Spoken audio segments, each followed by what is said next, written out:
peut aller.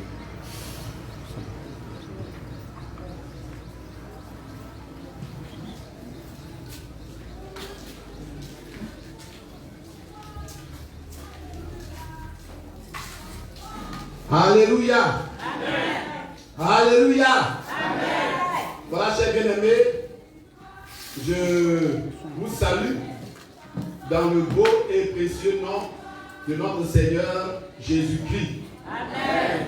Dans le beau et précieux nom de notre Seigneur Jésus-Christ. Amen. Voilà.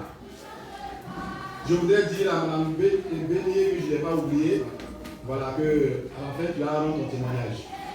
Voilà.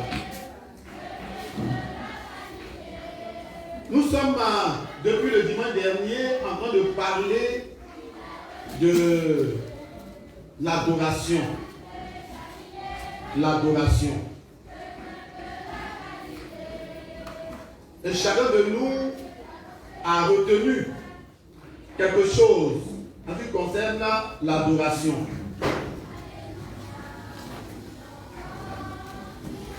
Et chers bien-aimés, nous avons décrété ce dimanche comme un dimanche spécial adoration.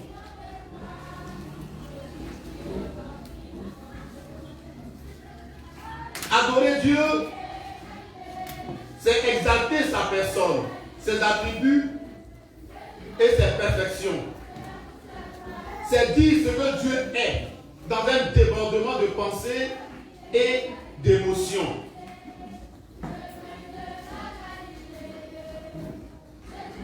Adorer Dieu, c'est dire ce que Dieu est.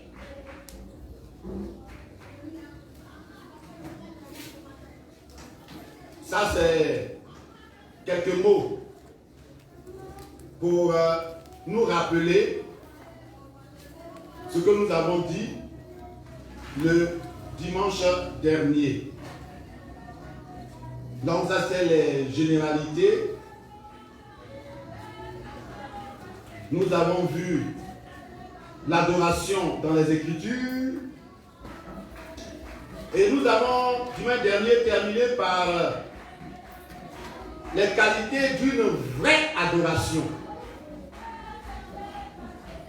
Les qualités d'une vraie adoration.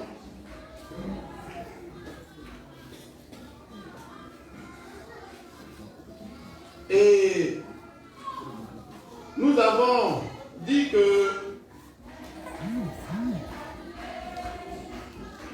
dans l'ancien temps, l'adoration était caractérisée par le lieu de l'adoration et des actes et des gestes rituels. Mais quand le Seigneur Jésus-Christ est venu, il nous a donné un enseignement important en ce qui concerne l'adoration. Et le Seigneur a dit que désormais les vrais adorateurs adoreront le Père en esprit et en vérité. En esprit et en vérité.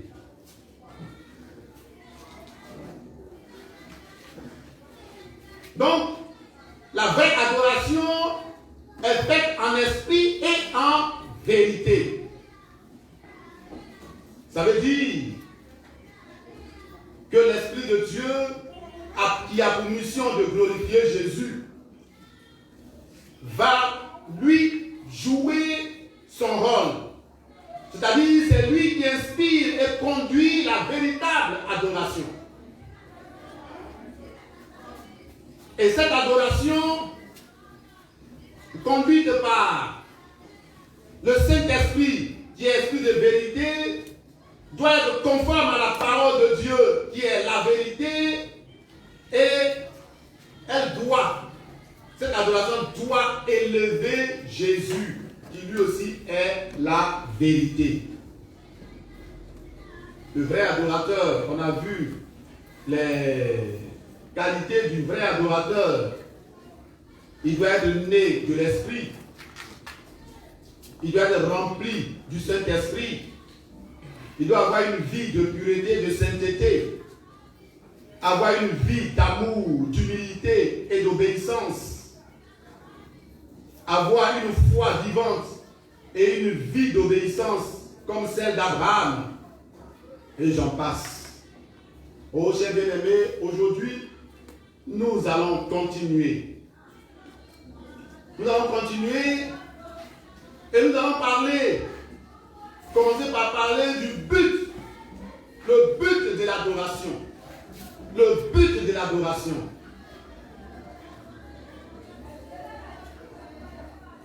Chers bien-aimés, l'Ancien Testament comme le Nouveau Testament font de l'adoration un devoir.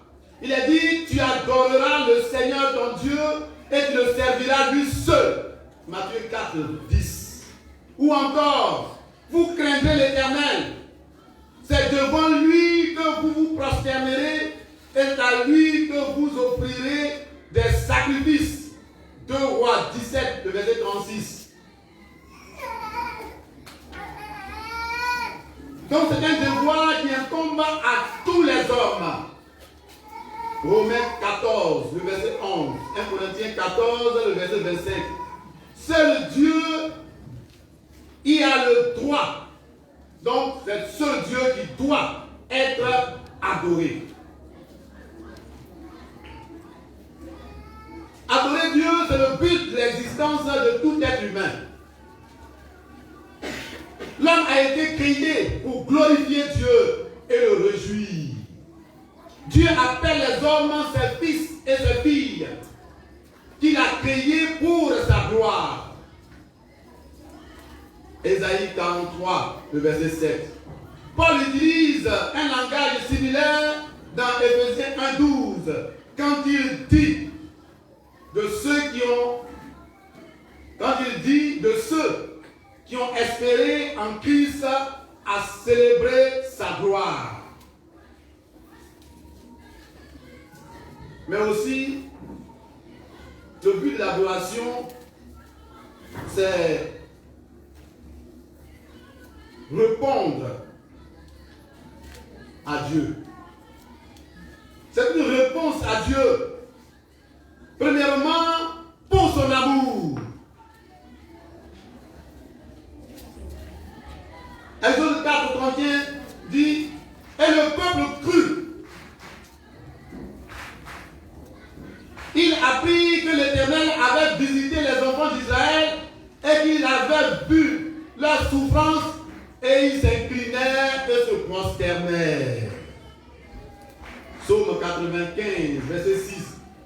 Venez, prosternons-nous et humilions-nous, fléchissons les genoux devant l'Éternel, notre Créateur, car il est notre Dieu et nous sommes le peuple de son pâturage, le troupeau que sa main conduit. Donc, quand on voit l'amour de Dieu,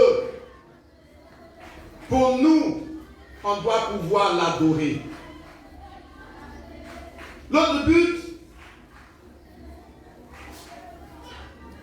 sinon, l'autre réponse toujours dans répondre à Dieu.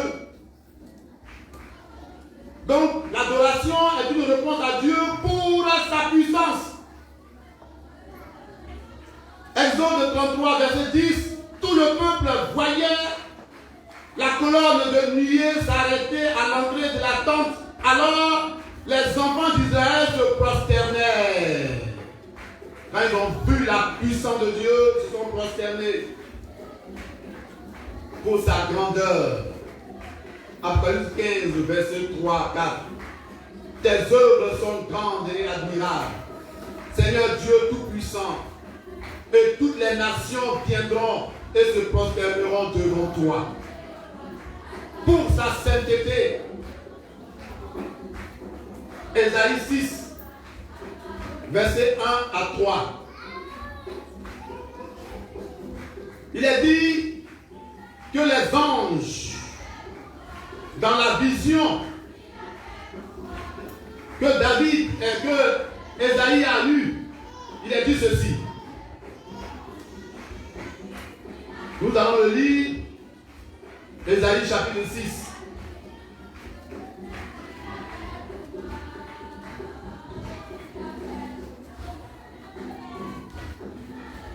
l'année de la mort du roi Osias, je vis le Seigneur assis sur un trône très élevé et les pans de sa robe remplissaient le temple.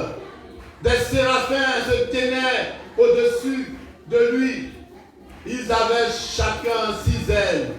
2 dont ils se couvraient la face, 2 dont ils se couvraient les pieds et 2 dont ils se servaient pour voler. Ils criaient l'un à l'autre et disaient: Saint, Saint, Saint est l'Éternel des armées. Toute la terre est pleine de sa gloire. Amen. Amen. Amen. Amen. Certainement, je vais un peu vite parce que nous allons passer à la pratique. Voilà. C'est pourquoi je vais un peu vite.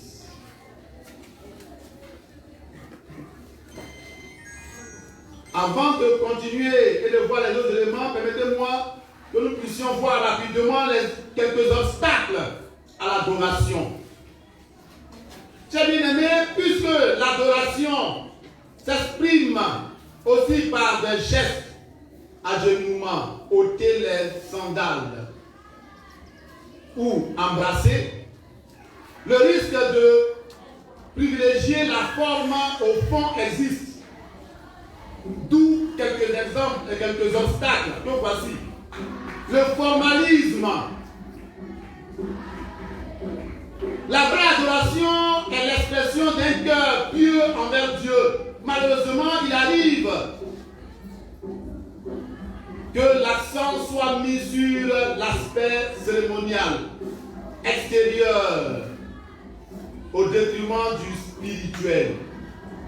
Oh oui, vous allez voir les gens qui vont beaucoup mettre l'accent sur l'aspect extérieur.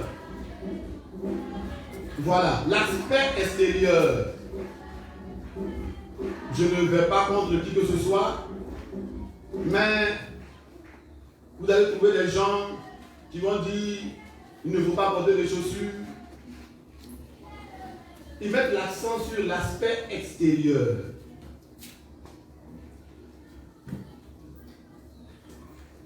Mais aujourd'hui, chers bien-aimés, ce n'est pas l'apparence.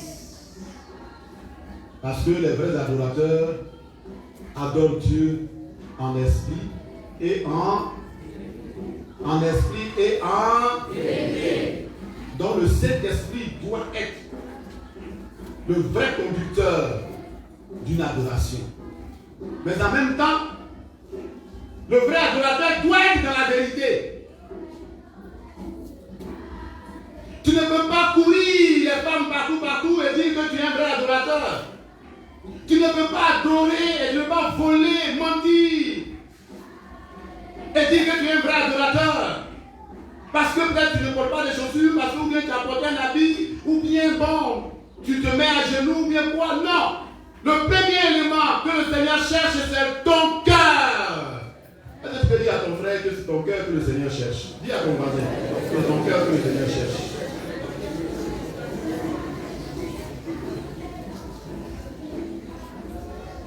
Tu ne peux pas mépriser ton frère, avoir de la haine dans ton cœur. Et puis dire que tu es un vrai adorateur parce que tu n'as pas de chaussures, ou bien parce que tu portes un habit, ou bien parce que tu as un signe extérieur qu'on voit. Non. Le premier élément, c'est d'aller. Le Seigneur dit, si tu t'en vas faire ton offrande, c'est-à-dire que tu vas faire ton adoration, et que tu te souviens. Ne pas te compte qu'il y a quelque chose contre ton frère, mais te souviens que ton frère a quelque chose contre toi, laisse ton adoration. Va te réconcilier avec ton frère. Et puis tu reviens là où tu as laissé ton adoration, tu reprends ton adoration là, et puis tu t'en vas. Tu reprends ton offrande, et puis tu t'en vas pour faire ton adoration. Alléluia. Alléluia. Ça veut dire que la relation entre ton frère et toi, entre ta soeur et toi, est importante. Tu ne peux pas rejeter ta famille et dire que tu es un vrai adorateur. Il y a des gens ici qui ne parlent pas avec leurs frères et soeurs de sang. Ils fuient leur maman. Oh, l'occasion sera donnée de parler notre relation avec nos parents. en cette fin d'année, parce que c'est la fin de l'année, quand on dit d'être reconnaissant, là, ça est dedans. Mais aussi, ça est dans la vraie adoration. Parce que quand le Seigneur t'a choisi, c'est pour que tu puisses emmener la gloire de Dieu dans ta famille. C'est pour que tu puisses emmener le rayonnement de Dieu dans ta famille. C'est pour que tes parents puissent voir et savoir que tu es un vrai adorateur. Mais quand tu ne parles pas avec eux, comment ils peuvent découvrir que tu es un vrai adorateur? Quand tu ne leur rends pas visite, comment ils peuvent savoir que tu es un vrai adorateur? Quand tu laisses ta maman croupie quelque part, dans la faim, dans la soif, comment est-ce que tu peux dire que tu es un vrai adorateur? Quand tu t'es isolé et tu t'es retiré pour te mettre dans un coin, loin de tout le monde, en fuyant parents, frères et sœurs, comment est-ce que tu peux dire que tu es un vrai adorateur? Ton adoration a un problème que tu dois résoudre. Que le Seigneur nous aide. Que le Seigneur nous aide. Au lieu d'exprimer l'amour et la gratitude à Dieu par ses actes, on privilégie ces actes-là et on les met devant. Et on se laisse passer pour un vrai adorateur. Tu n'es pas un vrai adorateur parce que ton cœur est noir. Ton cœur est sale. Et la méchanceté se repose sur ton cœur. Dieu n'aime pas les méchants. Et le méchant ne peut pas être un vrai adorateur. J'ai bien aimé l'adoration. Vous parlez des relations. L'adoration est l'expression de la relation d'amour entre le croyant et le Seigneur. De ce fait, elle s'accommode difficilement avec une relation brouillée entre le croyant et son prochain. On ne peut pas prétendre adorer Dieu réellement quand on est en conflit avec son prochain. C'est pas possible. Et je voudrais, frère, sœur, je voudrais t'encourager à privilégier ta relation avec ton prochain. C'est très important. Même la prière que Jésus, le modèle de prière que Jésus a laissé, il a dit, pardonne-nous nos offenses comme nous pardonnons aussi à ceux qui nous ont offensés. Libère ton cœur et tu verras que la gloire de Dieu va descendre dans ta vie. Alléluia. Libère ton cœur et tu verras que la bénédiction de Dieu va descendre dans ta vie. Dieu va t'exaucer. Mais tant que ton cœur n'est pas encore libéré, tu ne seras pas exaucé. Tu ne seras pas exaucé. C'est pourquoi, quand on lit dans le livre des psaumes et des choses de Job, nous allons voir ça. Job. Voilà, Job chapitre 42.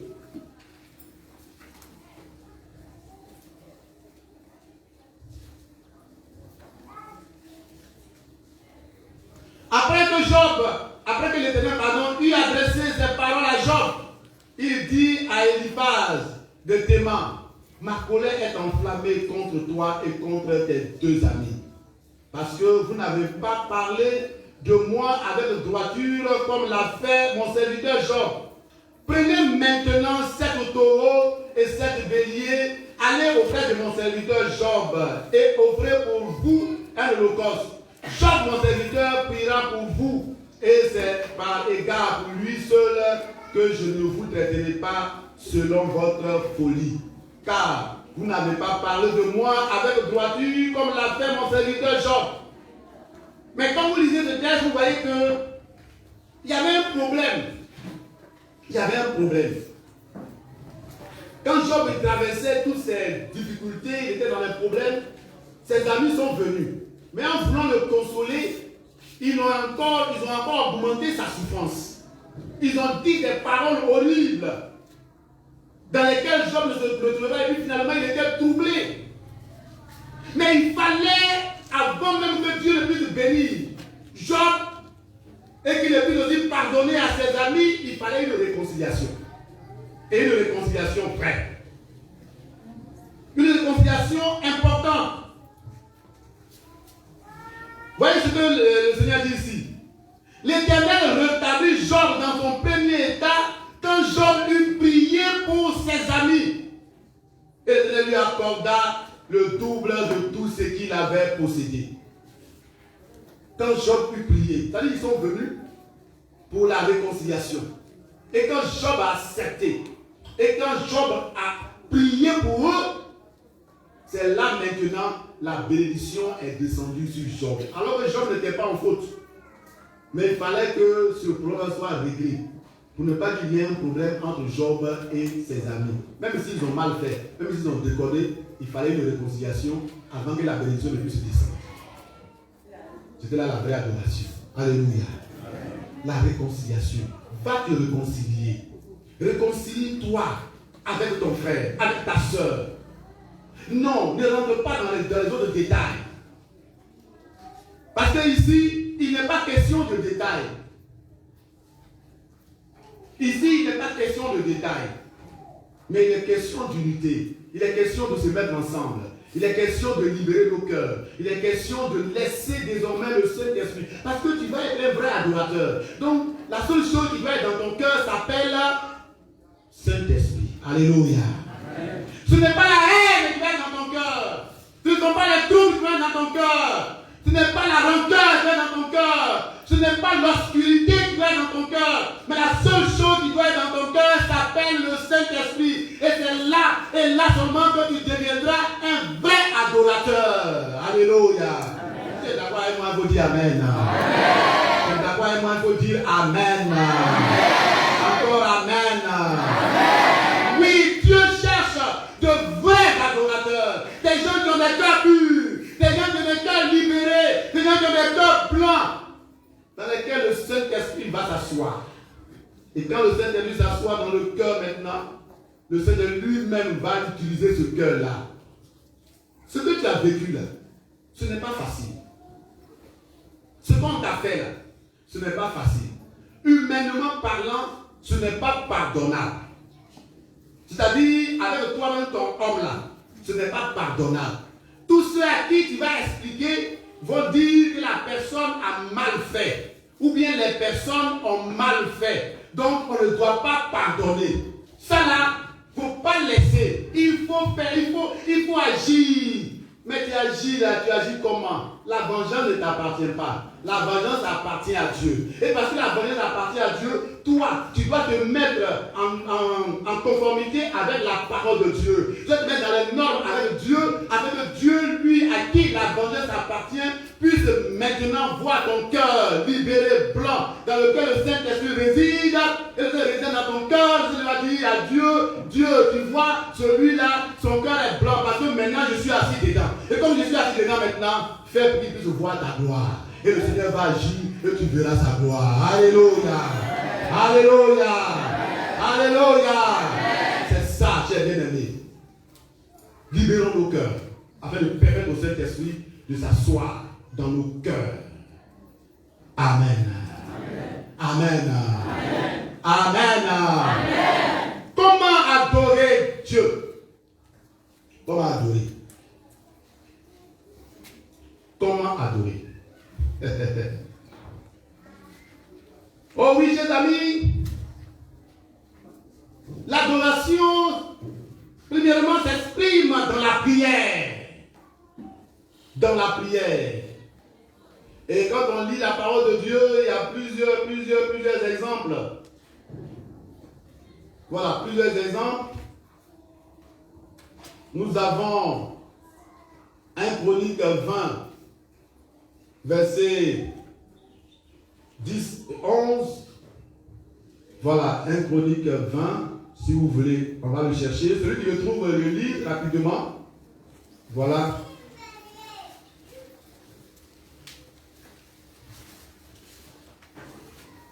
Un Chronique. On s'en va. Est-ce que quelqu'un l'a trouvé? Voilà, versets 10 et 11. S'il n'y a pas quelqu'un, je vais lire. Maintenant, voici les fils d'Amon et de Moab, et ceux de la montagne de Séir, chez lesquels tu n'as pas... Non, moi je suis dans 2, pardon. Moi je suis dans 2 Chroniques. Je suis dans 2 Chroniques. Donc celui qui est dans 1 à Nakali.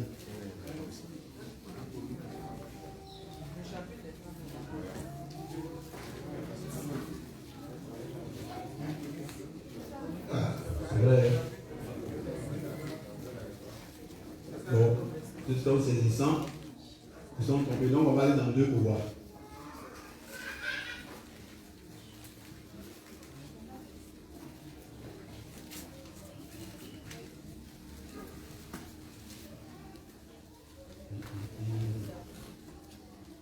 Comment?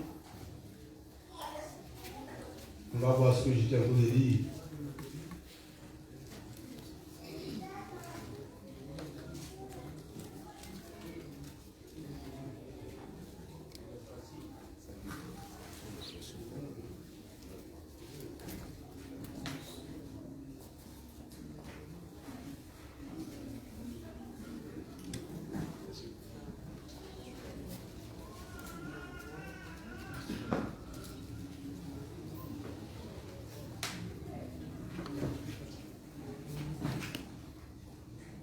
Ok. Donc je lis, c'est pas grave. Maintenant, voici les fils d'Amon et de Moab et ceux de la montagne de Séir, chez lesquels tu n'as pas permis à Israël d'entrer quand il venait du pays d'Égypte, car il s'est détourné d'eux et ne les a pas détruits. Les voici qui nous récompensent en venant nous chasser de ton héritage, dont tu nous as mis en possession. Ô notre Dieu, n'exauceras-tu pas tes jugements sur eux? Voilà, donc c'est ça.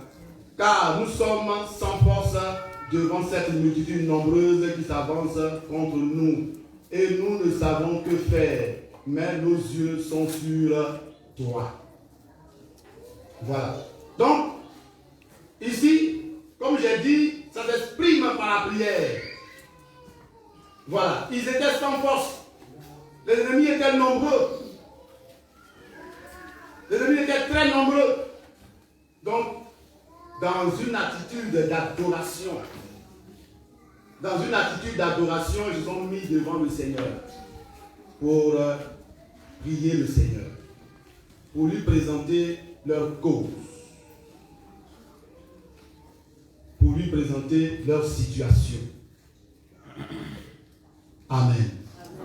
Amen. Amen. Quand on va un peu plus haut encore, il est dit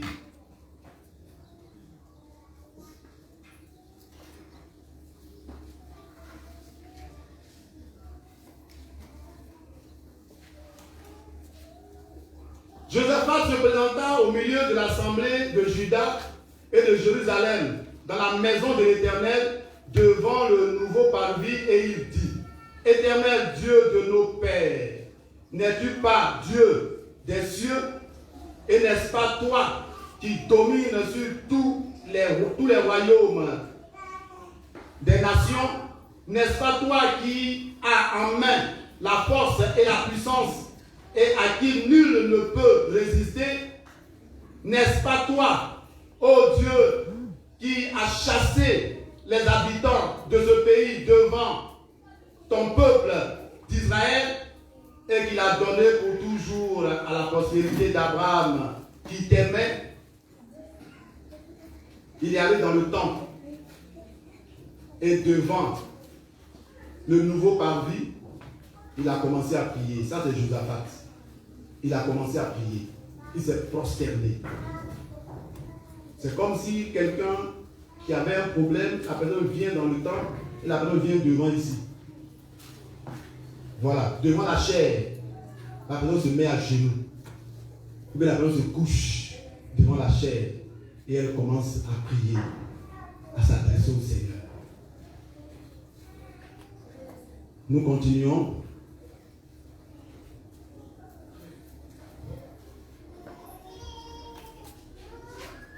Il est dit aussi ici,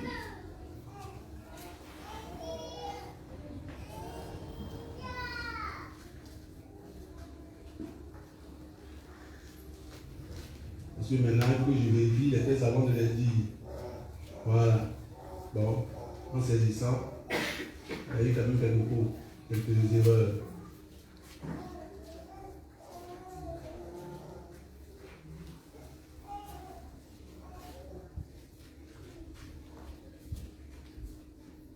Bon, on va laisser ce texte. Et nous allons partir dans Luc chapitre 1. Luc chapitre 1.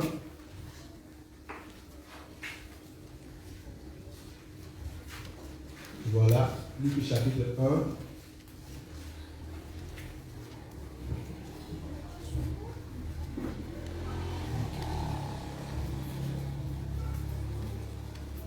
À partir du verset 46. Nous n'allons pas tout lire, ça va jusqu'au verset 55. Ici, il est question de Marie.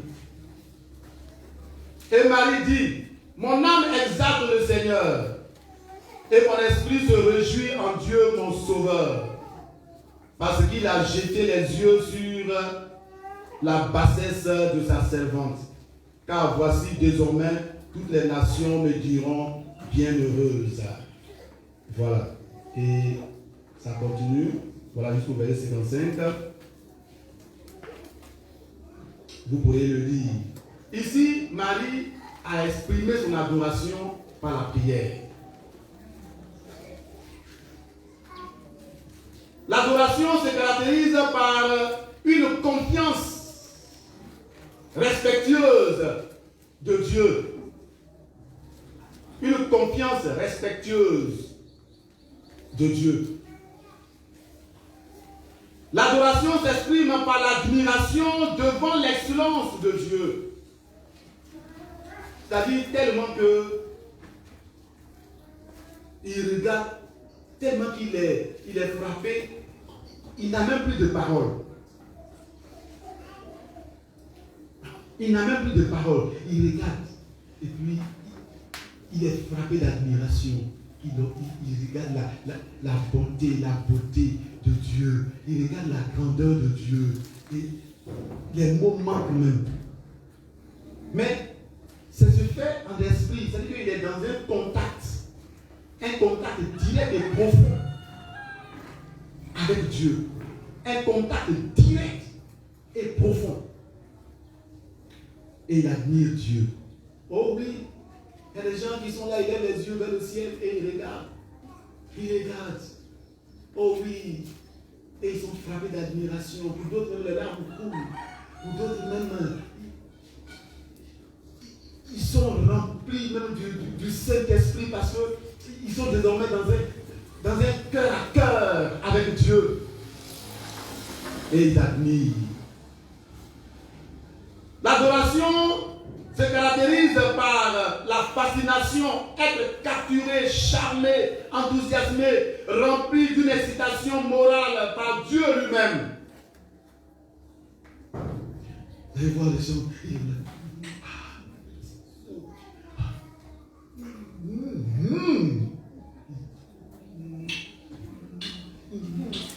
parce qu'il ne voit plus, quand il regarde là, il ne voit plus la toiture. Mais il voit un grand trône. Et sur ce trône-là, celui qui est assis sur ce trône est au-dessus de toutes choses. Alléluia.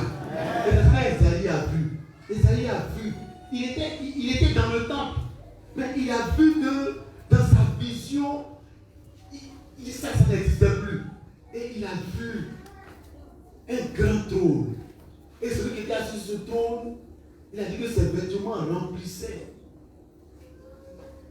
Et devant lui, il y avait les anges.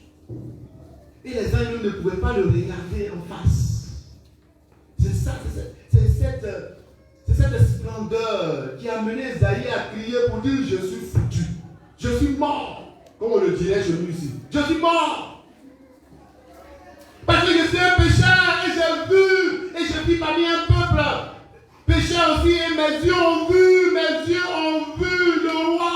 Mes yeux ont vu le Dieu saint. Les anges étaient là et puis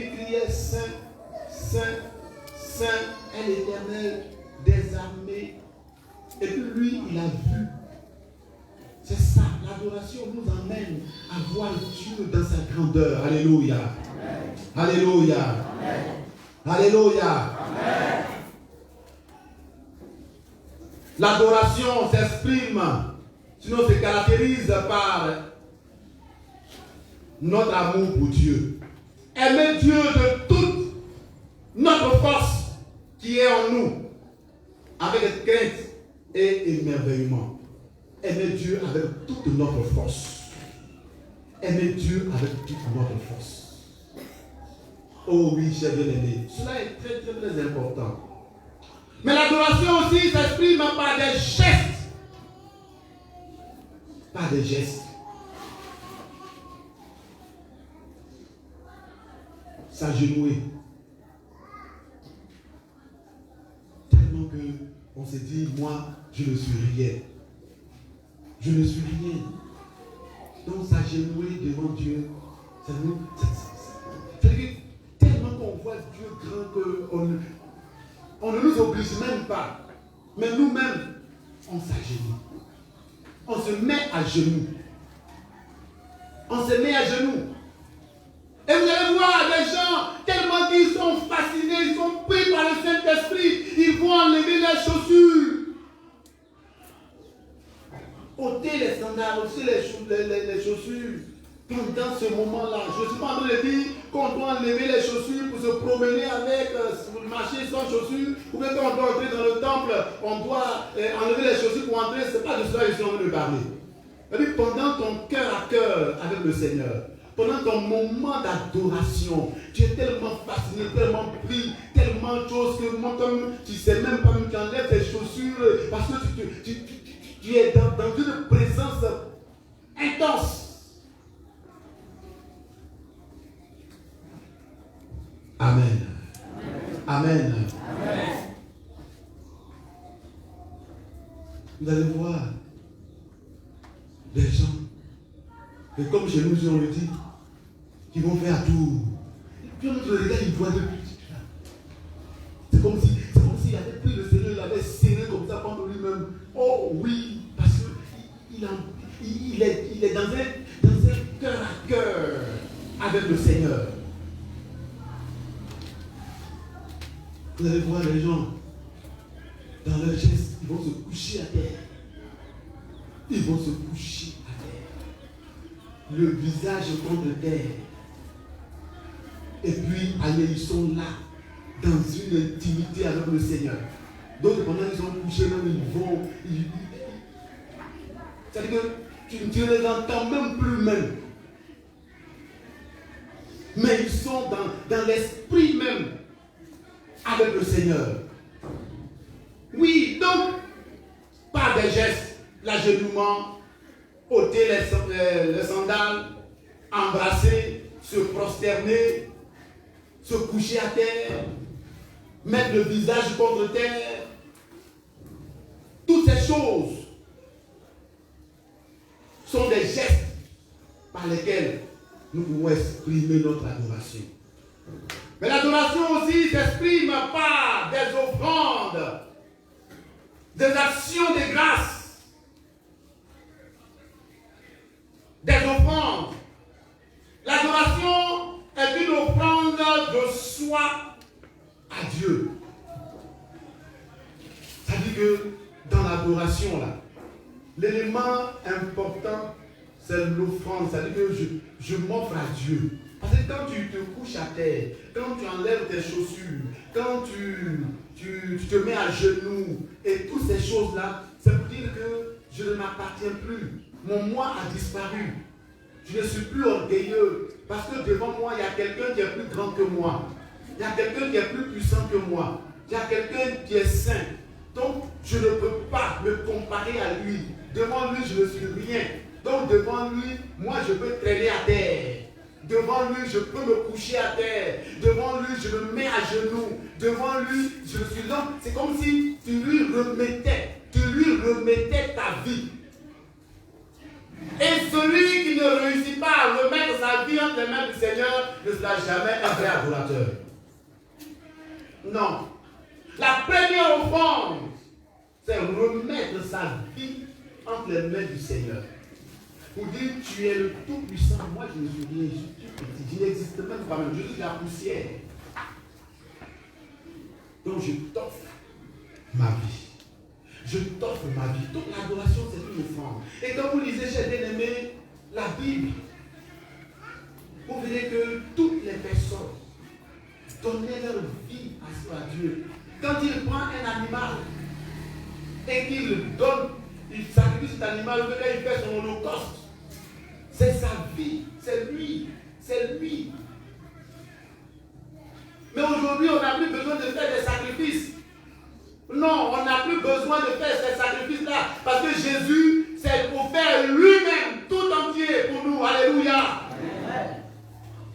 Et de la même manière qu'il s'est offert lui-même tout entier pour nous et à nous, et aussi s'est offert à Dieu pour nous, nous devons nous aussi nous offrir à Dieu. Alléluia.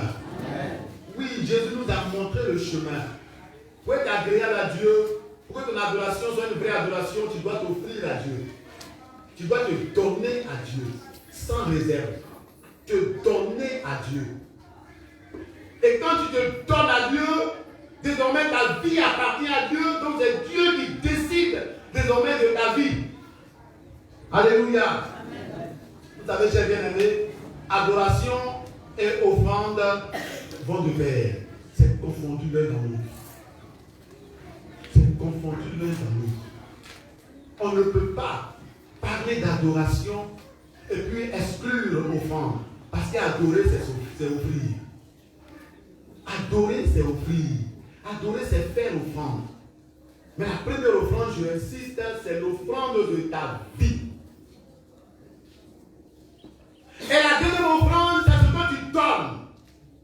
Ce que tu donnes. Et ce que tu donnes te représente. Ce que tu donnes, c'est-à-dire les dimanches quand on vient ici, et que tu fais ton offrande, bien quand on se rencontre, chaque fois que tu fais ton offrande, l'offrande que tu fais là te représente. C'est ton adoration. C'est l'expression, c'est la réponse à l'amour que Dieu a manifesté pour toi.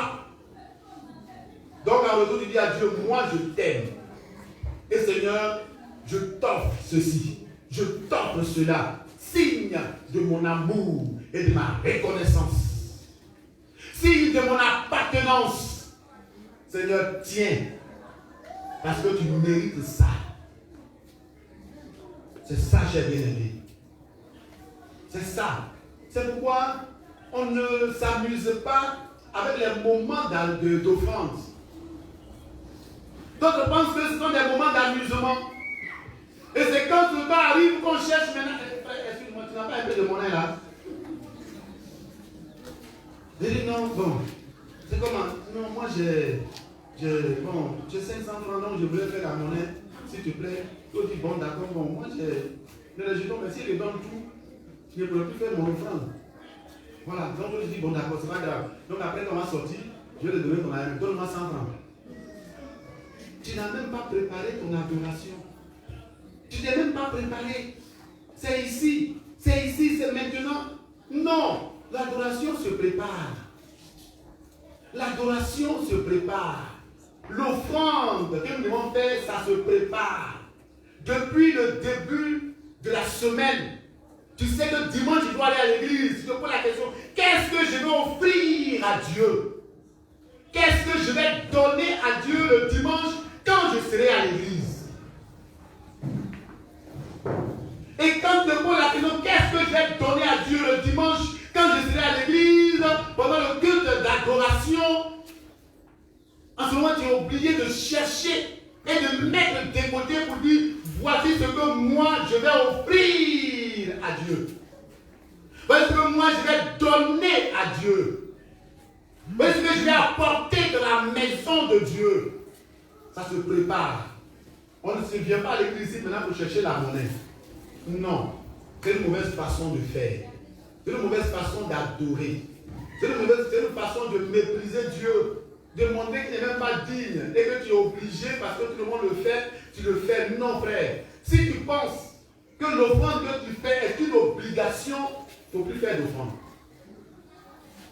Voilà, il ne faut plus faire d'offrande. Mais si tu penses que c'est l'expression de ton amour pour Dieu et que c'est en réponse à ce que Dieu est, que tu viens faire ton offrande, continue de faire tes offrandes parce que tu auras une bonne réponse. Alléluia. Tu auras une bonne réponse.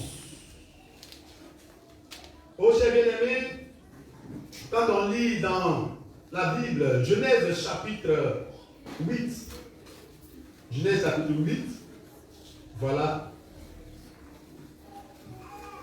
Au moins ça, j'ai vérifié ça. Donc, ça c'est juste. Voilà. Je pensais que tout était juste. Donc, bon, je suis passé là-dessus. Genèse chapitre 8. Il a dit ceci. Je lis à partir du verset 18. Et Noé sortit avec ses fils, sa femme, et les femmes de ses fils, tous les animaux, tous les reptiles, tous les oiseaux, tous ceux qui se meuvent sur la terre, selon leur espèce, sortis de l'arche. Noé bâtit un autel à l'Éternel. Il prit de toutes les bêtes pures et de tous les oiseaux purs, et il offrit des holocaustes sur l'autel. Amen. Amen. Amen. Voici ce que Noé a fait. Dieu l'a choisi. Dieu l'a choisi pour échapper à la destruction du monde, pour échapper au déluge. Et quand Noé est sorti de l'arche, la première action que Noé a posée, c'est faire une offrande. C'est adorer Dieu. Il a adoré Dieu pour lui dire merci, pour reconnaître la grandeur de Dieu, pour reconnaître la magnificence de Dieu, pour magnifier ce Dieu-là. Il a fait une offrande. Il a adoré Dieu. Amen. Amen. Amen. Amen. Nous avons aussi un autre exemple qui se trouve dans un roi.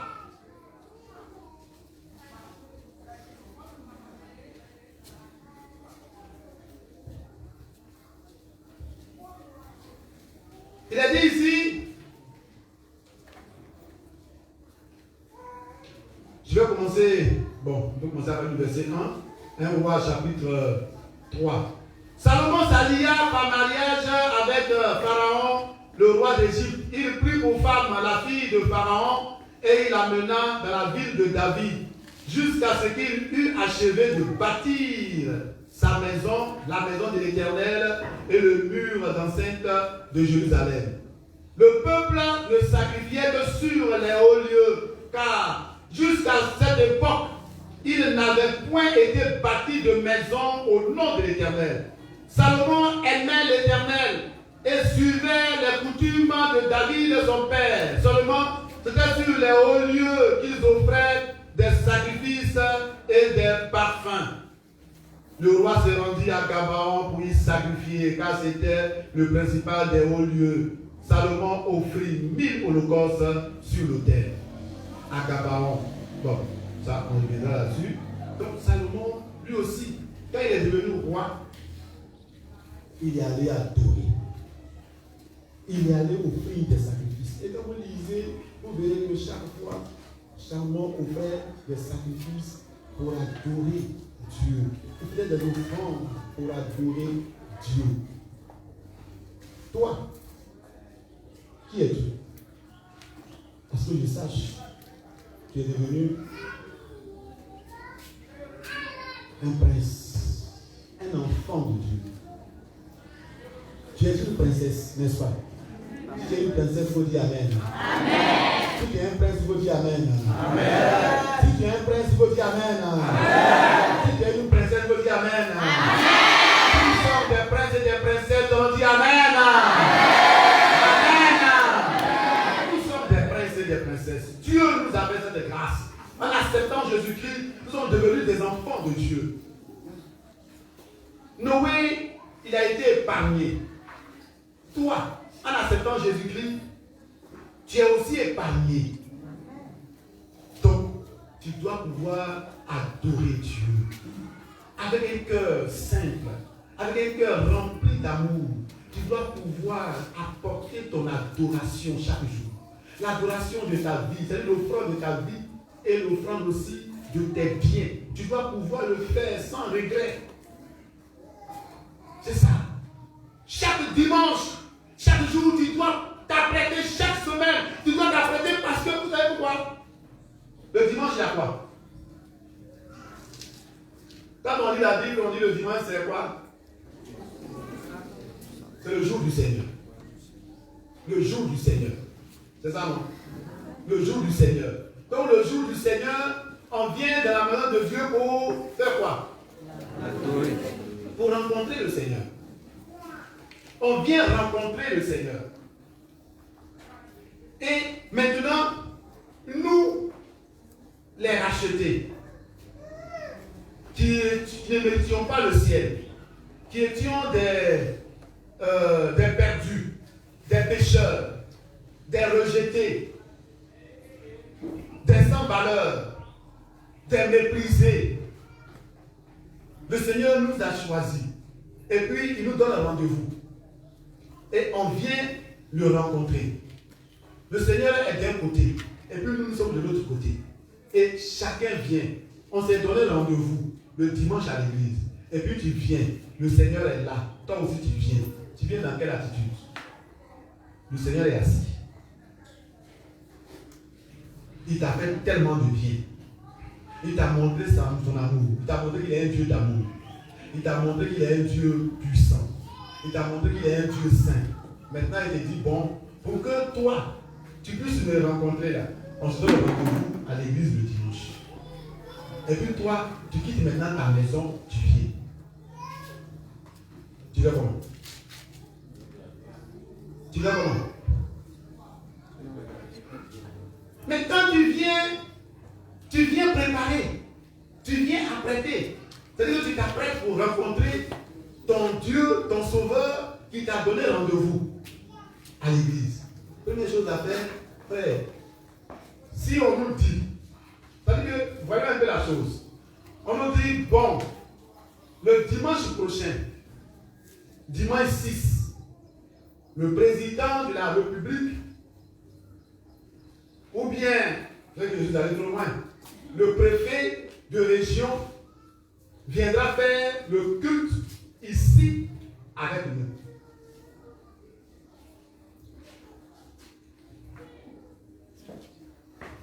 Tu vas venir comment? On dit chacun se prépare. Parce que le préfet viendra faire le culte ici avec nous. Bon. Qui a dit ça? Maman, merci beaucoup. Chacun de nous va bien s'habiller, va chercher quel habit je vais porter pour aller rencontrer le préfet. Ou bien c'est pas ça? Et on dit, à cette rencontre avec le préfet là, de façon individuelle, le préfet va avoir un entretien avec chacun. C'est-à-dire, chacun de nous passera devant le préfet. Oh. Quelqu'un qui va le coup de la vie. Hein? Il faut aller coudre la vie. Ils vont dire, ils vont fouiller, ils vont dire, mais tout ce qui est là, je ne vois pas ce que je vais porter pour aller devant le préfet. Donc, je dois coudre des habits. Pour ceux qui n'auront pas les moyens pour coudre des habits, ils vont envoyer ce qu'ils ont là chez le blanchisseur. Pour bien repasser ça. Et quand ils vont finir de bien repasser ça, ils vont tirer leurs chaussures. C'est-à-dire, il va dire, chaussures ça là, on ne peut pas porter pour aller devant le préfet. Donc je dois chercher une bonne paire, parce que le préfet va me rencontrer de façon individuelle. C'est-à-dire, lui et moi, nous deux, face à face, et puis je vais lui donner, chacun va se préparer. Donc, si le préfet venait, chacun allait se préparer. Si le président de la République venait, qu'on nous dit, dimanche prochain, le président vient, il y a même qui vont prendre ta ligne, ils vont vouloir l'activer le pasteur. Vous savez pourquoi? Il va dire, pasteur, le président n'est pas venu dans un endroit comme ça, à une semaine tout à coup. Donc toi, tu étais déjà informé, et puis tu ne nous as pas dit pour que depuis là, on puisse se préparer.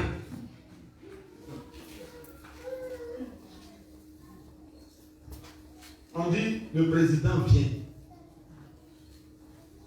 Et quand le président vient là, chacun, un à un, chacun va passer devant le président. Oh oh, ça c'est gâté. D'après nous les Ivoiriens, c'est gâté. Chacun va s'apprêter. Et on dit, on va plus loin, on dit, ce jour-là, le président sera là, mais chacun doit offrir un cadeau au président. Je suis convaincu que l'autre a dit, ah, mais je n'ai rien. J'ai mon régime de banane qui est bien formé. Mon régime de banane qui est bien formé là, je vais partir avec. Il y a un gars qui dit, non, il dit, moi, j'ai mon coq, le vieux coq qui est dans ma ferme là. C'est ça, je vais prendre partir. Quelqu'un a dit, bon, moi, bon, de toute façon, le président, il est marié, il me dit, ta femme veut prendre un monsieur, elle ne veut pas aussi, elle va regarder, lui a donné quelqu'un. Donc, moi, je vais prendre mon panier à parler, lui donner. Moi, bon, je n'ai pas grand chose, bon, si je suis, bon, président, lui, il a beaucoup d'argent, c'est pas grave, mais au moins, bon, j'ai mes 500 francs là, bon, je vais lui donner, dès que les autres en ont, moi, c'est tout ce que j'ai, je vais donner mes 500 francs. Mais chacun va se préparer pour venir rencontrer le président, et puis être dans face à face avec le président, lui parler et puis offrir son cadeau. Frère, attends, tu n'as pas plus que le préfet? Tu n'as pas plus que le président de la République? Amen. Attends, je dis, oh, tu n'as pas plus que le préfet? Amen. Tu n'as pas plus que le président de la République? Amen. Celui que tu as là, c'est lui qui a créé le ciel et la terre. Alléluia. Celui que nous pouvons rencontrer chaque dimanche. C'est lui qui a créé le ciel et la terre. Il est le Dieu tout-puissant. La Bible l'appelle le roi des rois. Il est le Seigneur des seigneurs. C'est lui que nous venons rencontrer. Et quand tu viens venir le rencontrer, tu ne te prépares même pas. Tu ne t'apprêtes même pas. Tu ne t'arranges même pas. Tu te lèves pendant que tu viens. Alors que quand on vient ici, là, le Seigneur rencontre chacun de façon individuelle. Donc chacun passe devant le Seigneur. Chacun s'adresse au Seigneur. Chacun parle au Seigneur. Alléluia. Amen. Oh, cher bien-aimé, notre adoration doit être aussi ça. Ton habillement est une adoration. Ton habillement, ta façon de te préparer pour venir le dimanche matin est une adoration. Si tu fais à la Zoumanfou pour partir, c'est que celui qui est devant toi, tu le prends aussi à la Zoumanfou. Mais si tu sais que celui que tu as rencontré, tu dois le prendre au sérieux, porte ta veste et lui viens. Maintenant, tu penses qu'on doit porter veste pour aller à la chose, au travail, pour aller à un mariage, pour aller à une cérémonie, pour répondre à une invitation. Mais quand il doit venir à l'église, il dit, oh, j'ai trop porté veste, je vais très laisser là-bas. Et puis il prend une chemise, quelquefois lui ne n'est même pas repassé. Et puis on vient rencontrer le roi des rois. On vient rencontrer celui qui nous a donné la vie. On vient rencontrer celui qui nous a sauvés. On vient rencontrer celui qui nous a bénis. On vient rencontrer celui qui nous a arraché des griffes des sorciers. On vient rencontrer celui qui nous a établis. On vient rencontrer celui qui nous a donné le travail que nous faisons. On vient rencontrer celui qui nous a donné la maison que nous habitons. On vient rencontrer celui qui nous donne le souffle de vie. Et puis on vient à Zoumanfou. Non, frère. Quand tu viens, viens. Alléluia. Amen. Quand tu viens, viens. C'est pourquoi j'ai dit, et je prie le Seigneur, j'ai dit quand ce temple va finir, tous les membres du conseil, tous les dimanches seront en veste. Propre, avec cravate, bien habillés. Ils sont là. Quand quelqu'un rentre et puis la parole les regarde, ils voient et disent oui, ceux-là sont les responsables de l'église. Et quand tu sais que ton responsable a porté veste pour venir à l'église, toi-même tu cherches ta veste pour venir aussi. Alléluia. Et quand les gens verront chaque chrétien habillé, on dit non. Ceux-là, là où ils s'en vont là, on va les suivre. Parce qu'il doit avoir quelque chose de bon. Comment chaque dimanche, ils s'habillent bien, les habits bien repassés et tout prie et puis il s'en va là-bas. C'est que là-bas, là, il doit avoir quelque chose de bon. Et la personne va te suivre. Parce qu'elle a vu ton habillement, elle a vu ton sérieux. Elle voit comment est-ce que tu prends ton Dieu au sérieux. La personne va te suivre. Et quand la personne va rentrer, la gloire de Dieu va descendre dans sa vie. Alléluia. Et la personne aussi, elle va prendre Dieu au sérieux. Parce que toi, tu prends Dieu au sérieux. Adorer Dieu, c'est le prendre au sérieux. Adorer Dieu, c'est le prendre au sérieux. Prends Dieu au sérieux, mon frère. Prends Dieu au sérieux, ma soeur. On dit le président de la République avait de donner des instructions.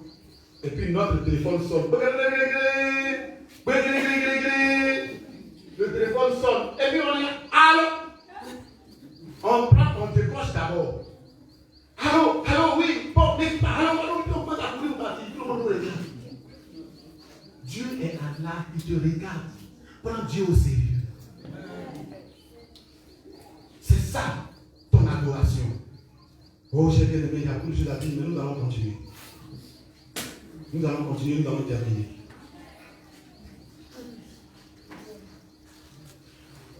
Je vais terminer par quelques résultats d'une vraie adoration. Quelques résultats d'une vraie adoration. J'ai bien aimé. L'adoration est une activité spirituelle au bénéfice énorme pour l'adorateur. On ne peut pas les citer, sinon on ne quittera pas ici.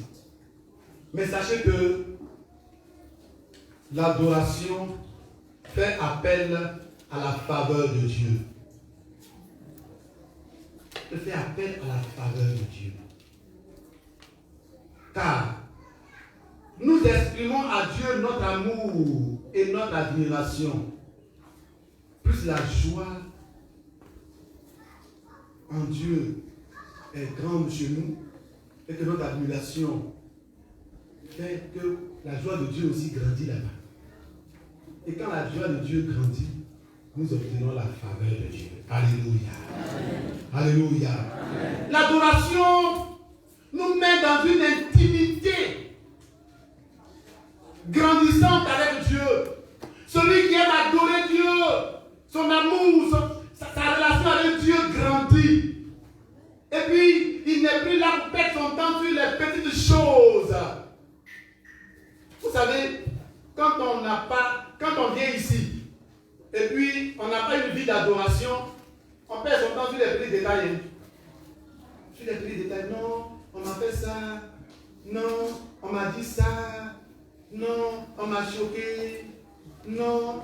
Celui, le vrai adorateur, là, il ne perd même pas son temps sur toutes ces créatures, c'est même pas son problème. Lui, il sait qu'il est venu ici pour adorer Dieu. Et son but, c'est d'être en contact avec le Seigneur. C'est dans un corps à corps avec le Seigneur. Vous savez, si quelqu'un n'est pas un vrai adorateur, il y a eu tout à l'heure là, quand j'ai dit qu'on doit bien s'habiller pour venir, il y a un gars qui dit, mais moi je n'ai pas d'habit, donc ce que le pasteur a dit là, ça m'a choqué. Tu n'as pas d'habit, mais à ce que je sache, tu ne te promènes pas nuit dans les rues. Donc ce que tu as, c'est ça ton habit. Alléluia. Ce qu'on te demande là, c'est de prendre soin de ce que tu as. Je ne te demande pas d'aller acheter des habits. Je ne te demande pas de porter des habits, comment. Mais ce que tu as là, c'est ça qui est ta veste. Amen. Amen. Ce que tu as là, que tu portes là, même si c'est un seul pain, il faut le laver le samedi, le dimanche à 4h du matin, il faut le repasser et puis tu le portes pour venir. C'est ça qui est ta veste. Et quand on est vrai adorateur, on comprend ça. Quand on n'est pas vrai adorateur, on est choqué. On dit on va à l'église et puis le pasteur parle d'habillement. Oui, je dois parler d'habillement parce que nous venons devant le roi des rois. Alléluia. Amen. Nous venons adorer le roi des rois. Et il faut que le roi des rois soit content de nous. C'est ça. Donc quand on est vrai adorateur, on est dans un amour grandissant, dans une intimité grandissante.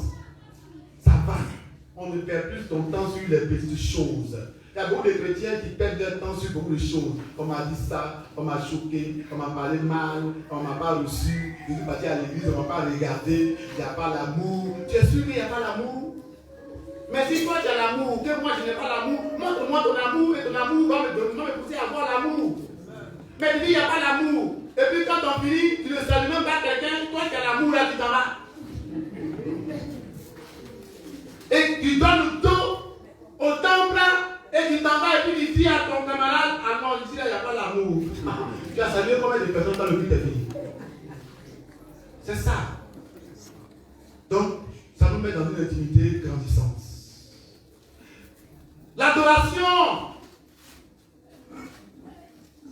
peut conduire les chrétiens dans leur intimité avec Dieu à avoir des visions, à avoir des songes, à répondre même à l'appel missionnaire, à répondre à l'appel de Dieu.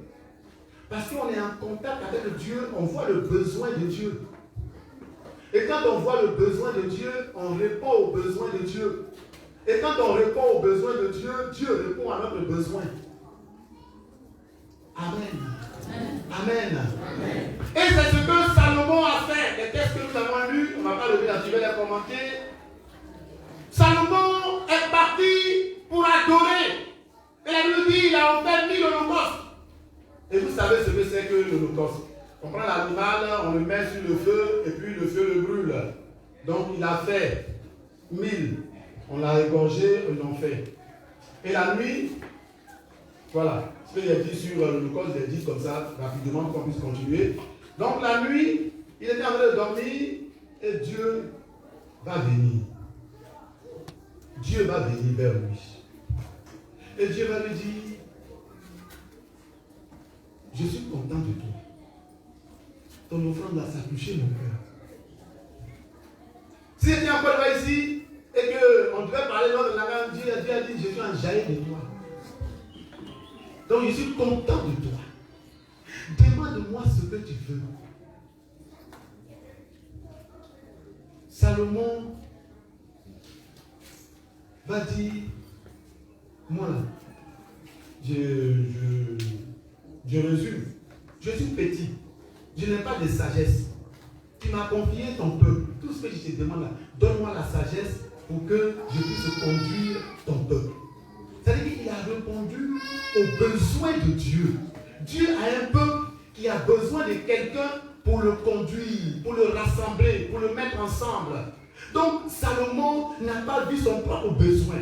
Il n'a pas dit je veux beaucoup d'argent. Il n'a pas dit je veux beaucoup de femmes. Il n'a pas dit je veux beaucoup d'enfants. Il n'a pas dit je veux que mes ennemis meurent. Mais il a dit Dieu, le peuple que tu m'as confié là, c'est ton peuple. Moi, je veux la sagesse pour conduire toi, ton peuple. C'est-à-dire, dans d'autres termes, je veux que ton nom soit glorifié par le travail que je vais faire dans ton peuple.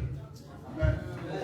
Dieu dit, tiens, Salomon, ta demande me plaît encore. Tu n'as pas demandé la mort de tes ennemis. Donc, même ce que tu n'as pas demandé là, je te donne. Alléluia. Alléluia. C'est ça.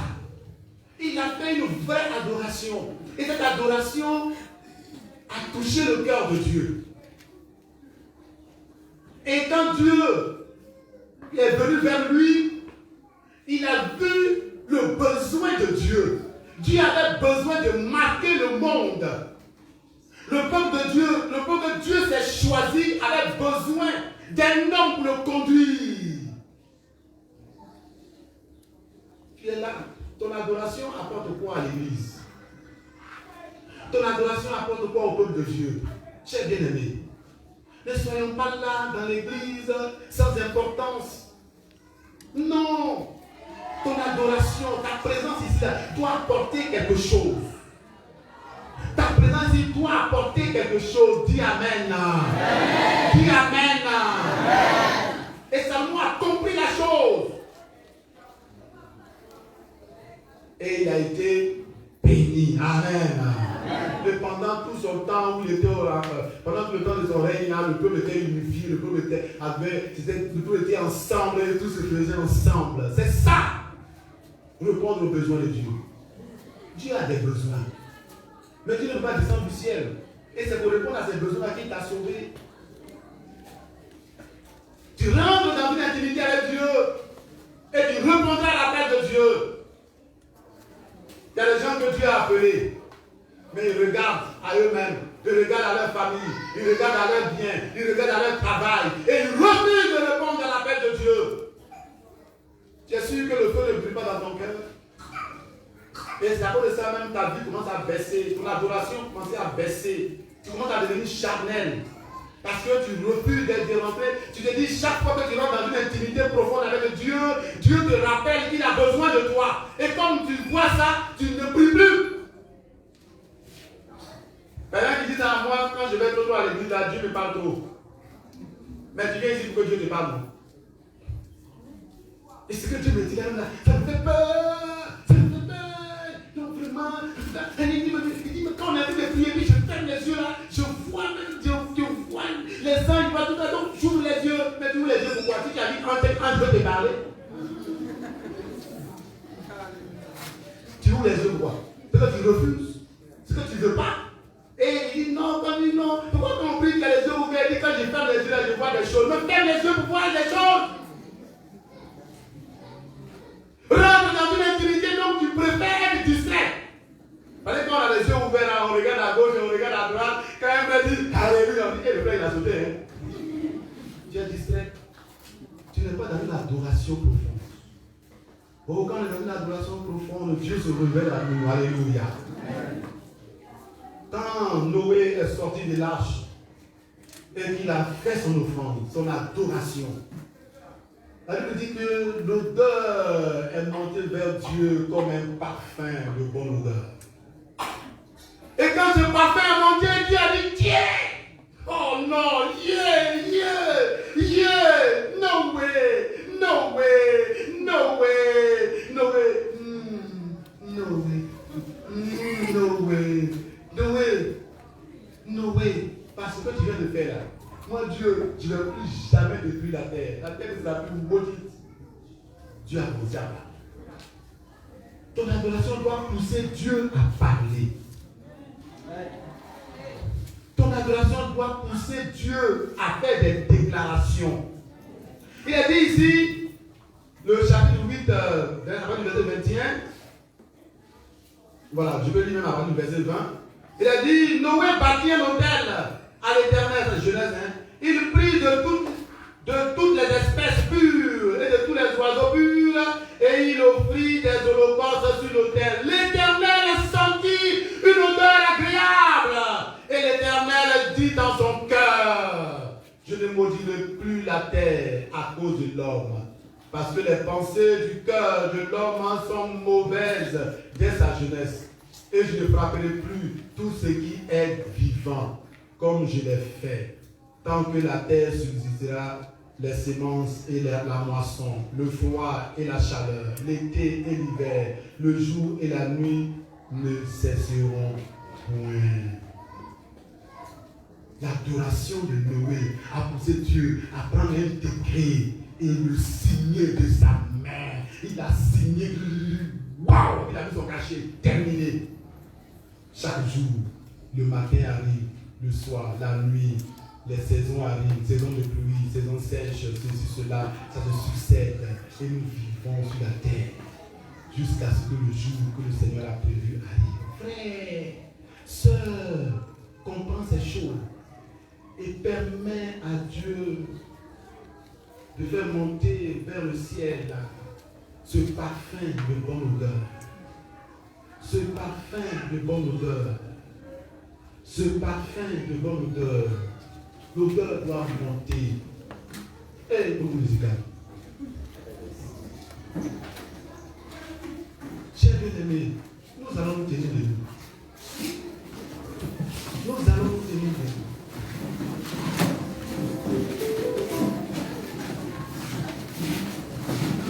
Oh oui, nous allons nous tenir debout. Et nous allons adorer le Seigneur.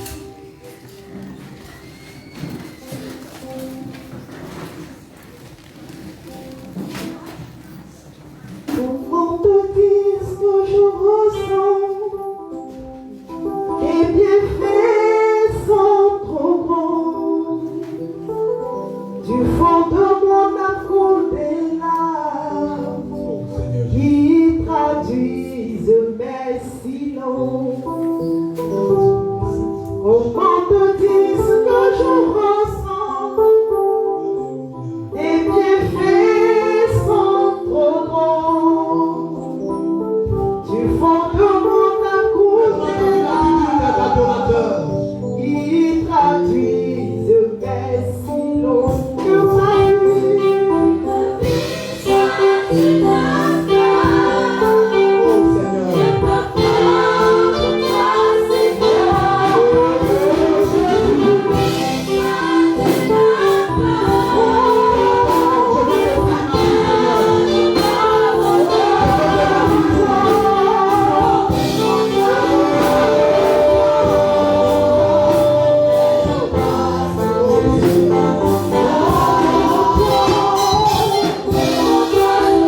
Je pense que notre sœur va dire les mots du refrain. Et quand on a dit le refrain, nous tous, on va le chanter. Oui, que ma vie soit une fleur, un parfum pour toi. Oh oui. Que ma vie soit une fleur, un parfum pour toi, Seigneur. Voilà, donc on va le dire ensemble. Que ma vie soit une fleur, un parfum pour toi, Seigneur. Donc elle qui dit ça, on répète après elle. Voilà. Le premier, c'est que ma vie soit une fleur. Voilà. Que ma vie soit une fleur, un parfum pour toi. Le deuxième aussi, que ma vie soit une fleur, un parfum pour bonne odeur. Voilà. Donc, on va. Que ma vie soit une fleur, un parfum pour toi, Seigneur. À vous. Que ma vie soit une fleur, un parfum pour toi, Seigneur. Encore.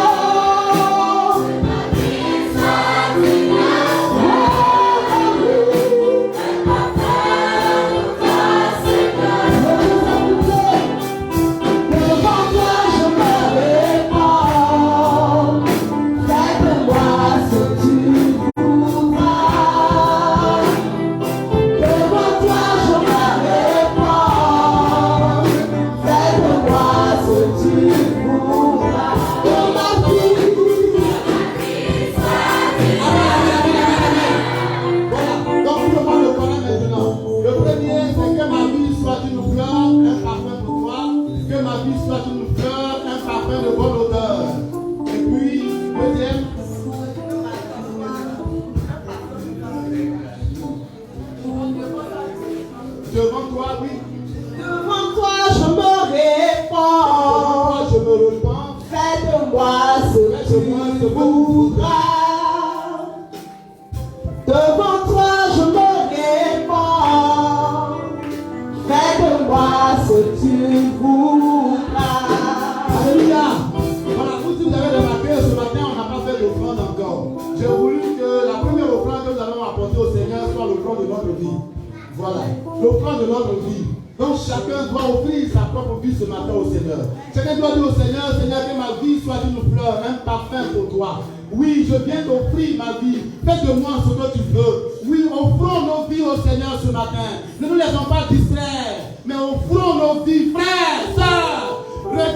Yes,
dans ce moment de silence, il faut contempler le Seigneur.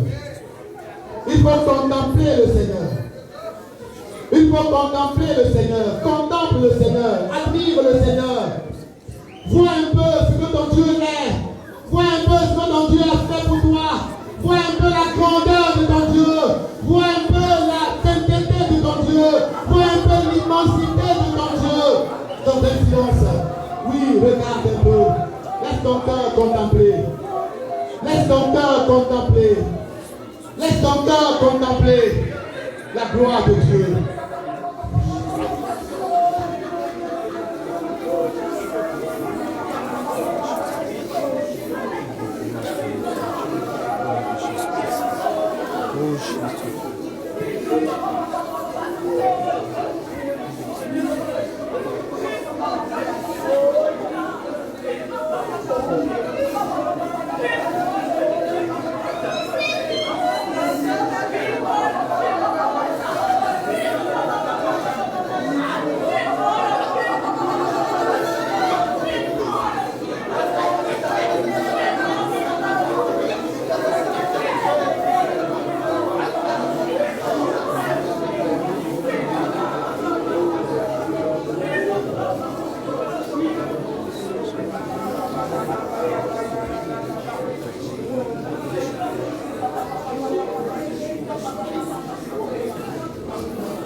De garder le silence et de contempler la gloire de Dieu. Que la magnificence du Seigneur nous laisse sans voix. Que chacun puisse, en quelques secondes, voir la grandeur du Dieu qu'il a accepté. La grandeur du Dieu que tu as accepté. La grandeur de ton Dieu, l'amour de ton Dieu. Regarde comment Dieu t'a aimé. Parce que si tu ne regardes pas ces choses, si tu ne réfléchis pas à ces choses, à la bonté de Dieu, à l'amour de Dieu, à la sainteté de Dieu, à la grandeur de Dieu, à la puissance de Dieu, à l'omniscience, à l'omnipotence, à l'omniprésence de Dieu, tu ne pourras pas, oui, tu ne pourras pas réellement, oui, lui apporter cette adoration. Mais regarde d'où Dieu t'a tiré, qui tu étais, et ce que Dieu a fait pour toi. Regarde les combats que Dieu mène pour toi. Regarde dans sa toute puissance, comment il t'arrache les griffes de Satan, comment il te sauve, comment il te bénit, comment il te fait asseoir avec les grands, comment il te fait asseoir avec les grands. Toi qui étais abandonné, tu es devenu prince, princesse.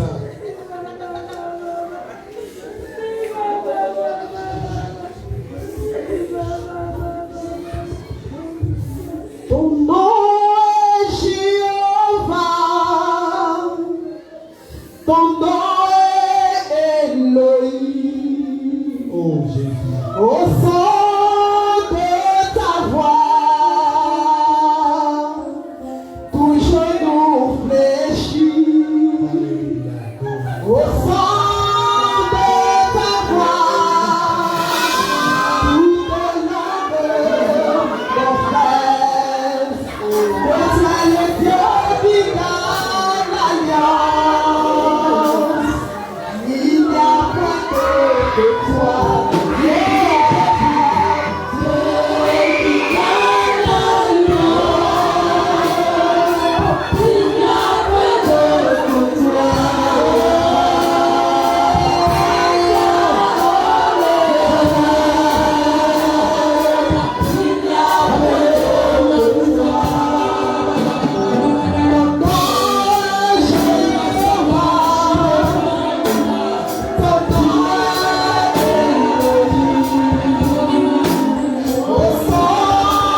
Tu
es le Dieu